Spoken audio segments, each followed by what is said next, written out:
The engine just tripped from full power. Alarms are sounding, the grid is desperately screaming for power, and everyone wants you to hit that restart button immediately. Welcome to part 1 of our explainer on the 4-hour rule, lockout and hot restart. But here's the harsh reality. If you rush this, if you restart it wrong in these next few crucial minutes, you don't just fail to get power back online, you are literally going to grind the internal rotor blades right into the outer casing. You'll turn a multi-million-dollar machine into absolute scrap metal in seconds. So, you've really got to view the control logic here not as some annoying bureaucratic delay, but as your engine's non-negotiable bodyguard. Its entire job is to stop human panic from destroying the hardware.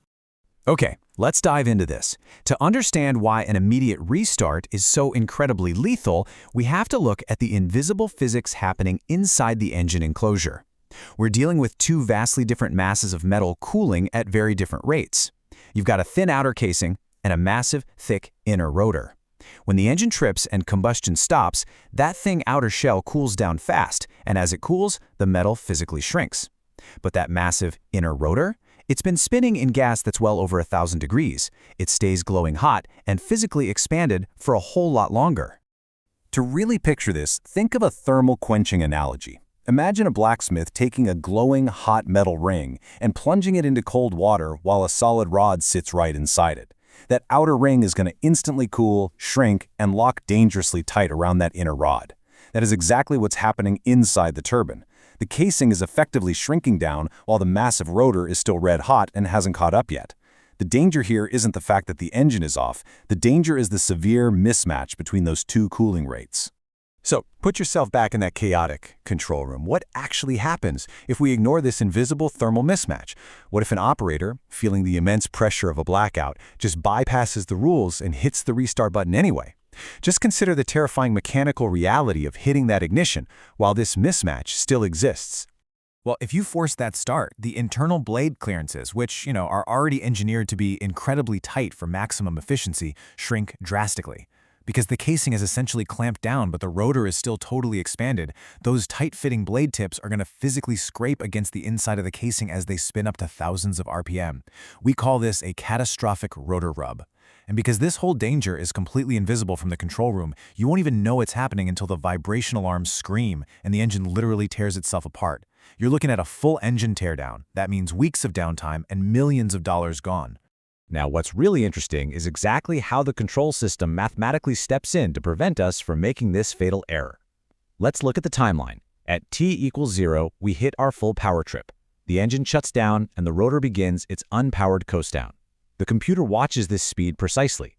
The exact moment that rotor coast down drops below a specific threshold, roughly 300 RPM, a crucial, strict 10-minute countdown timer begins. This 10-minute window is your one and only chance to initiate a special motoring cycle to actively manage the cooling. And if you miss that 10-minute window, boom, 4 hours. This is the massive, unforgiving, mandatory lockout penalty enforced by the system. If you fail to initiate a motoring cooling cycle to actively force air through the machine and safely shrink that rotor, the system just assumes the clearances are now compromised. And this brilliantly illustrates how industrial engineering works. The system will completely lock you out for 4 full hours to allow that massive inner rotor to passively cool down and match the outer casing before it allows you to even attempt a spark. Let's see how this builds by testing your intuition with a quick, real-world scenario. You're at the desk. 12 minutes have passed since the trip. The coast down dropped below 300 RPM exactly 12 minutes ago. You were busy checking valves, so no motoring cycle was started. Based on the logic we've just uncovered, what state is the engine in right now? If you said locked out, you hit the nail on the head. Because that 10-minute window expired, the full 4-hour lockout is now automatically enforced. Plant urgency simply does not matter. The grid operator can yell all they want. There's absolutely no manual override switch you can flip to bypass this, because the engine is protecting itself from self-destruction. The internal clearance danger is entirely invisible, so the computer just completely removes human temptation from the equation. So, remember, a stopped engine is not necessarily a safe engine, and understanding that thermal mismatch is the absolute key to operating it without destroying it. Looking at our agenda, we've just covered point 1, the 10-minute lockout logic. Up next in part 2 of this explainer, we're going to explore the 5-minute motoring fix itself, looking at how we use the starter to safely force cool air through the core to reset those clearances. Plus, we'll dive into the hidden post-shutdown fire risk that most engineers never see coming. I want you to think about this before we move on. What hazards are secretly lingering in those fuel lines right after a hot trip? We'll find out in part 2.